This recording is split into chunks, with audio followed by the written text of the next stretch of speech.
Hello and welcome to the viewers of this video. This is the Orange Fan here, bringing you another entry for the episode Recap and Thoughts category. This video will be dedicated to episode 38 of Young Justice, True Colors. We begin this episode in Ivytown on April 7th, where Atom and Bumblebee have entered Blue Beetle's body in an effort to try and remove the Scarab, but the Scarab's defense mechanism proves to be too powerful for them, forcing them to retreat and to tell Blue Beetle that there's no way to remove the Scarab without ending his life.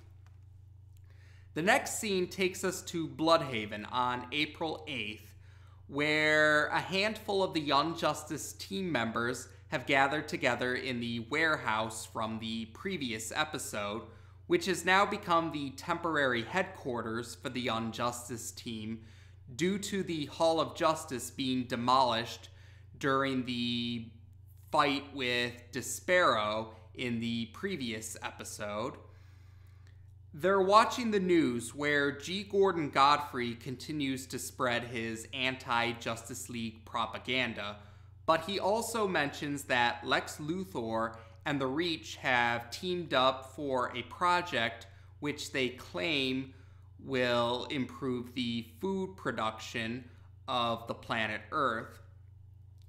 There's a facility in Smallville known as LexCorp Farms, and there's apparently public tours of this facility. Nightwing has decided to send a squad of 4 Young Justice team members to investigate LexCorp Farms. The 4 members for this particular squad will be Robin, Blue Beetle, Impulse, and the newest member of the Young Justice team, Arsenal, who now has a buzz cut. And Nightwing has to tell Arsenal to travel light, that is to say, not carry so many weapons for this particular mission. Arsenal complains about the warehouse being the temporary headquarters and questions why they can't go on the Watchtower, pointing out that the Watchtower's existence is now public knowledge. Nightwing's response is that the Watchtower is only, it's an area that's only available to members of the Justice League and senior members of the Young Justice team. The next scene takes us to Smallville, where the 4 members of the Young Justice team, who are all in civilian clothes, they're in civilian clothes, and they're taking part in one of the public tours of LexCorp Farms, where they hear that the Reach apparently intend to share their techniques with other individuals who have expertise in the agricultural field. And there are some free samples of Reach-enhanced produce. The team members put some of the produce into Ziploc bags to study later on. And then they all head into the bathroom where they intend to wait for the facility to close. When it closes to the public, because they're going to officially begin their mission when just the security is left, and they intend to still use stealth while they're on their mission. So they have to play the waiting game for the time being. The next scene takes us to an unspecified location for now, where Sportsmaster has met up with the Light. Vandal Savage and Black Manta are the only Light members that are physically taking part in this meeting with Sportsmaster. The rest of the Light members are taking part in this meeting through video chat. Sportsmaster wanted this meeting regarding Artemis's seeming death at the hands of Aqualad, and how he's furious that Black Manta and Aqualad didn't they didn't run this idea by him. Or he's saying, he doesn't like the fact that Artemis was killed without the killers running it by him first. And the Light are willing to give him a great amount of money to compensate him. And Sportsmaster says, while that normally would be okay, he doesn't think it'll fly for this particular situation, saying that, the situation has tarnished his reputation, and he thinks he'll look like a chump if he takes a payoff for it. So he wants to... His idea for compensation is, as he puts it, a kid for a kid. Naturally, Black Manta objects to his son's life. He objects to the idea of ending his son's life. And Vandal Savage agrees with Black Manta about that request can't be fulfilled. So Sportsmaster's response is to go after Black Manta instead, and he throws a weapon at Black Manta, but the weapon is intercepted by a new character. Viewers of the animated Teen Titans series will recognize this new character as Slade, but this time around, Slade actually gets to go by his codename, Deathstroke, and Sportsmaster figures out that Deathstroke is Sportsmaster's replacement as the Light's top enforcer. Vandal Savage's response to this is that luck favors the prepared, and Sportsmaster agrees with those sentiments. An explosion happens which creates a hole in one of the walls of this area, and Cheshire is waiting in a helicopter. Sportsmaster jumps onto the helicopter, and he and Cheshire escape while Deathstroke still tries to attack them. It's at this point when the timestamp is revealed. This location is Western Mongolia, that's it. Western Mongolia on April 9th. And Sportsmaster tells Cheshire that the honorable thing to do was for him to make his request to the Light, but since the Light have refused his request, he's free to take his vengeance on Black Manta, and adds that Cheshire can take her vengeance on Aqualad now. We cut back to LexCorp Farms, where nightfall has happened and the facility has closed to the public. So the Young Justice team members are now in their stealth outfits, and they're proceeding with their mission. And while they're going through their mission, they do find an area where members of the Reach are working on the food that's being produced in LexCorp Labs. Thanks to the Scarab translating for them, they find out that apparently the Reach are putting an additive into the food that's being made here, and they do find out what the additive is. It's actually something that they noticed earlier during the tour. They saw these containers with fuchsia-colored liquid, and it turns out the additive is this fuchsia-colored liquid. Robin manages to gather a sample of the additive, and they intend to make their leave as quickly as possible. And before they can leave, though, an explosion goes off in the basement, and it turns out that this explosion was set by Arsenal, who claims that he doesn't intend to let Lex Luthor poison Earth, even if he doesn't know how Lex Luthor and his alien allies intend to poison Earth, as he puts it. Plus, Arsenal admits that he just enjoys messing with Lex Luthor. Lex Luthor pieces together that something is wrong because they tried to trick these security cameras to make them they tried to get these security cameras to stay stuck on a uneventful scene so that they could carry out their mission. But Lex Luthor pieces together that something is amiss because of the explosion, and he has Mercy Graves override the security camera frequency to find out that the Young Justice team are behind this particular event. And while Mercy is about to call more security guards, Lex assures her that that won't be necessary. And we do find out why it won't be necessary very soon.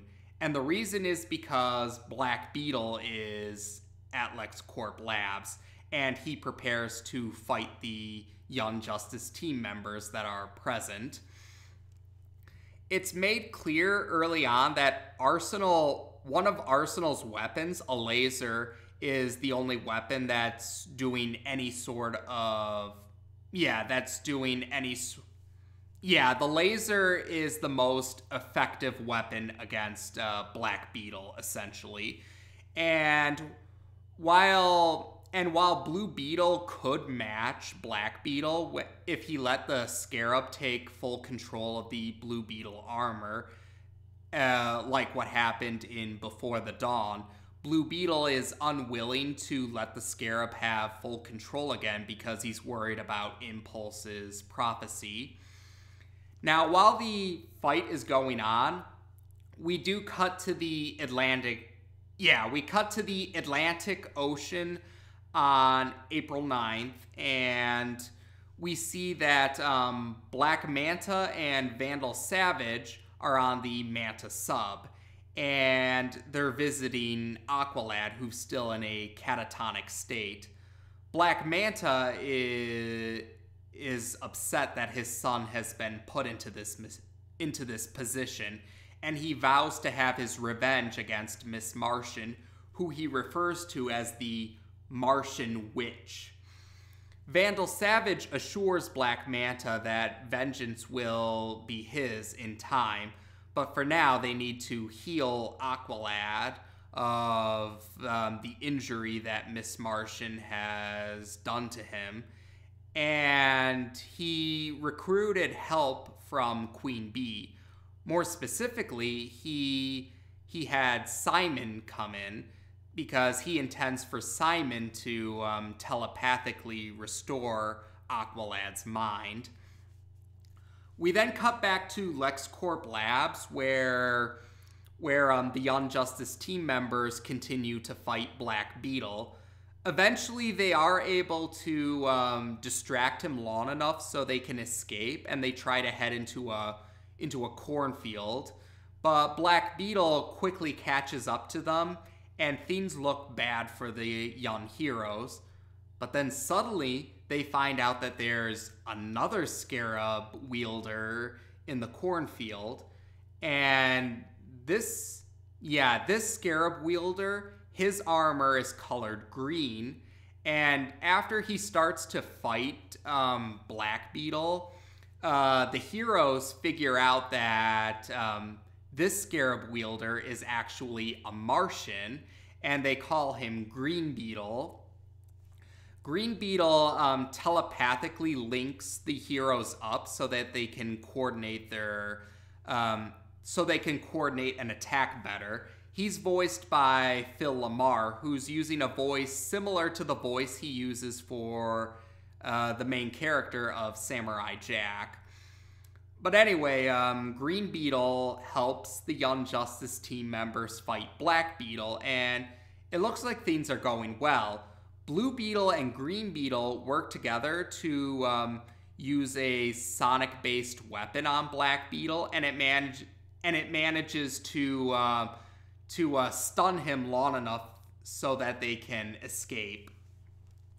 So later on, we see the Young Justice team members and Green Beetle have gathered at the Kent farm.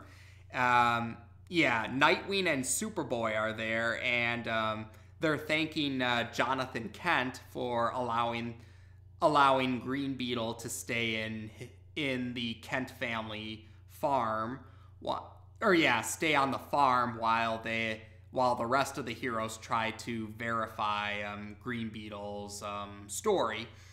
And Green Beetle explains that he would be considered an archaeologist. He's an archaeologist on Mars. And 2 Earth years ago, he came across a scarab that was on Mars. The Reach apparently intended to send scarabs to various planets with some kind of life on them, hoping to have special agents for when the Reach intend to take over various parts of the universe. And Green Beetle reveals his real name to be Ba'ar's Oom, and he claims that the scarab was not prepared for Martian Martian physiology. So he says he was able to take control of the scarab rather than the scarab taking control of him. And as for why he's on Earth, he mentions that Martian Manhunter has been known to send TV signals to his fellow Martians, which Miss Martian had mentioned back in the episode Image. And Green Beetle compliments Earth TV, but he also mentions that he did see the latest information about the latest news about the Reach on Earth. So he figured that he could help Earth out with dealing with the Reach. And the heroes are grateful for Green Beetle's help, but they do want to make sure that they can verify this story. And Green Beetle's very understanding of this. But then he has a telepathic conversation with Blue Beetle, where he admits that he figured out Blue Beetle's concerns regarding his scarab, but Green Beetle tries to assure Blue Beetle that there is a way to take care of the scarab without ending his, as in Jaime Reyes' life. We then cut back to LexCorp Labs, where Vandal Savage and Lex Luthor are there looking over how the facility is doing after the earlier events. And they figure out that a sample of the additive has been taken by the Young Justice team. And they also admit that the Young Justice team managed to... they say the Young Justice team actually didn't they didn't do anything to the main product, a fruit juice beverage. And then they head to... the episode ends with Lex Luthor suggesting that they, the Light, have their own team of young heroes for covert missions. And Lex Luthor shows Vandal Savage some pictures of teenagers that were captured by the Reach. And like I said, that's where we end the episode. So this episode confirms that Arsenal has joined the Young Justice team, and he is definitely quite reckless. While he does want to